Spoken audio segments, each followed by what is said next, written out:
G'day guys, welcome to Mark and Sam After Work. Today, as you can see from the video, I wanted to try and show something to make you a better shooter.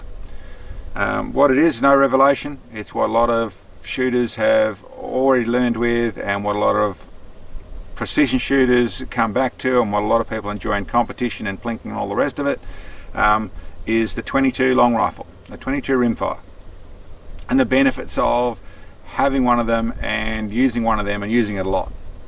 I have always used a 22 long rifle for all sorts of things. It's something that it's rarely a day I'm not shooting with that, and that's pest control largely is what I do a moderate amount of, but it's also what we do for fun. Both me and Sam go out and do some plinking and that sort of stuff.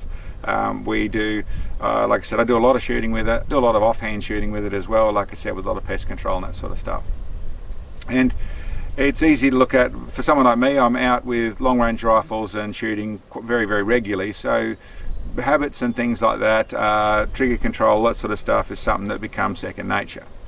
My spotter, on the other hand, it's not second nature for her, and what we found out of things making it easier for her, a little bit of time on the gun, she's a very good shot, comes back in very easily, but we found that actually putting some other curriculum in there, some other shooting, which was 22 rimfire, really helped in a way of making it easier for her to get on and make things happen faster.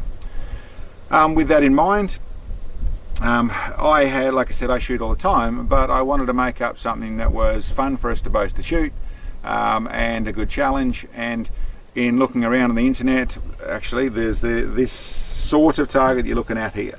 What I saw, the know your limits targets. I think they're in America fairly common. I don't really know. I've seen it on a couple of YouTube channels. The first place was Utah Long Range Shooters. I saw them with some championships or some competitions they have using a similar sort of thing. And I built up my own version of that for us to plink with.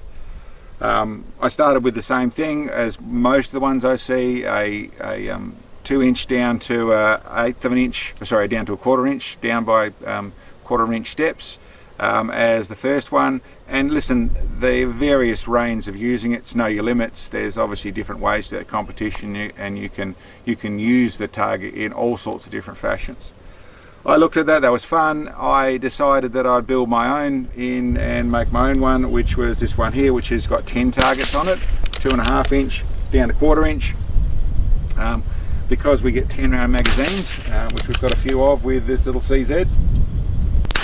By the way, ammo we largely shoot is the 22 standard velocity CCI in its little target stuff. So it's just the what is it, the 1070 feet per second. So no sonic crack, no need for ear protection. Works nicely in the way of nice and comfortable. And we go out and plink it a lot. 10 rounds means, actually, you'd be surprised, for people who haven't done it, you'd be surprised how hard it is to hit all 10. It does teach you things like trigger control, making sure that you're not, you're very tempted in this sort of thing to rack it and go again, so you can start to find that you'll be pulling your trigger and going straight to your bolt, whereas actually having your trigger control and making sure it sits still really helps. They are a very slow moving bullet, and that means that your follow through really matters on how your trigger control is, but also you have to read your wind out of what's going on with the impact, and of course where you set it back. We normally shoot at about 50 yards is where we normally set up at. You can take this thing back to, it's a 1/4 inch target down the end here, so getting out at 100 yards is nigh impossible to hit, but equally you can just shoot your large ones at those sort of range. You can come right into the 25 yards. It can still be a challenge. We find around the 50 yards, I think it's 47 yards, that little place at home that we plink away at. That is stuff that on a good day we'll both get 10 out of 10 once or twice, and on a bad day we'll both miss by the time we get to number 5. It's actually really good training. It's good fun. It's interactive. The targets have a nice swing to them. Like I said, there's places you can buy these sorts of targets around the place. You don't have to build your own.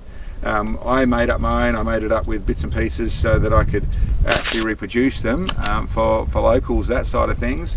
But it is, I can't stress enough about whether it's shooting at a target like this or just shooting at paper, how good it is in the way of training. The other side of things that I would like to let the whole gun community know, and no doubt most of them know, I don't want to teach anyone how to suck eggs, but this sort of thing, a little target of some form, in some that's interactive, is a good way to introduce people to it. You can have a family day and people that don't shoot have a lot of fun shooting this sort of thing. You know, you still need to keep all the safety things involved. There's still training in the basic levels to make sure it's safe and it's consistent, but this sort of thing, you know, whether it's a party where who's trying to get 10 out of 10, or it's a challenge of the girls versus the boys, or whatever it is, there's lots of things can happen that actually introduces people to shooting in yes, it's the beginning of the sport, and it's the entry level of the sport, but I'd have to stress, I know guys that have been out shooting long range in high power rifles up to your 50s and your 375s and done that sort of stuff, and they now find more enjoyment going into competitions. Most of the guys, they're competition guys, but with 22 long rifles. And yes, you can spend a lot of money on a 22 long rifle, and equally something like this, you'd be surprised how often we can hit the 1/4 inch target at 50 yards, which is in the level of it, you've got to be down at least half MOA, plus all your conditions, plus all the rest of it. It means it shoots very well. And you'd find that something simple and light in the right hands will still outshoot something very expensive and heavy in the wrong hands, as in all of our shooting world. Anyway, listen, that's what it was about. I would say, whether it's a target system, whether it's paper, whether it's whatever it is, 22 long rifle, and learning and doing the work and doing the hours and getting that muscle memory and enjoying the thing at very little cost. You know, your 22 ammo, you can buy a whole brick of the 22 ammo for less than you can buy 20 rounds of a lot of stuff. That's a lot of shooting, barrels that almost never wear out. You know, basic maintenance to the rifle needs almost nothing. You can shoot in factory form, you don't need to do a damn thing to it. You can use the cousin's second-hand old rifle. You know, you could do this with iron sights to a degree. Basic scopes are fine. As I said with this one, you could put, and I see some of that stuff where guys have full-blown $4,000 scopes on top of their 22 long rifles for this sort of stuff. You don't need to at all. You obviously go with where you want, you spend your money where you want. For us, this is for all the big scopes we've got. This scope here does the job just fine for this thing here. We actually shoot, when we're shooting this sort of stuff here, we're up in around the 25 power is what you like to shoot at. You can shoot down in the 10, you can shoot up in the, well, on this one up in the 40, and at 50 yards, it's still very nice and clear. So you don't need to spend a lot of money, but it's certainly a nice fine reticle, and you're not adjusting or messing with scopes like that. You certainly will also find that you learn about how your ammo is behaving. Conditions affect this stuff a lot when you're after that sort of accuracy. Anyway, lots of good learning from it. I think it's really worthwhile. Anyone who wants to be a better shooter in any form, and that's guys who are very good, I will guarantee you put months and thousands of rounds through a little 22 in the plinking time that is around the place, where you don't need to, whether it's going to the range or just going to the back paddock, and you can just plink away. I guarantee you'll become a better shooter out of some time with a 22 long rifle. Anyway, thanks for checking up with us, guys. Catch you next time. Thanks for watching the video, guys. I hope you enjoyed. Down below here we've got a link to our web store where we have some of the specialised long-range shooting products that we actually produce. Check them out. And for those of you who can, it'd be great to get some help. In our store we have support bits, and when you purchase those, the money goes direct to our channel and helps us bring these videos to you. Thanks, guys. See you next time.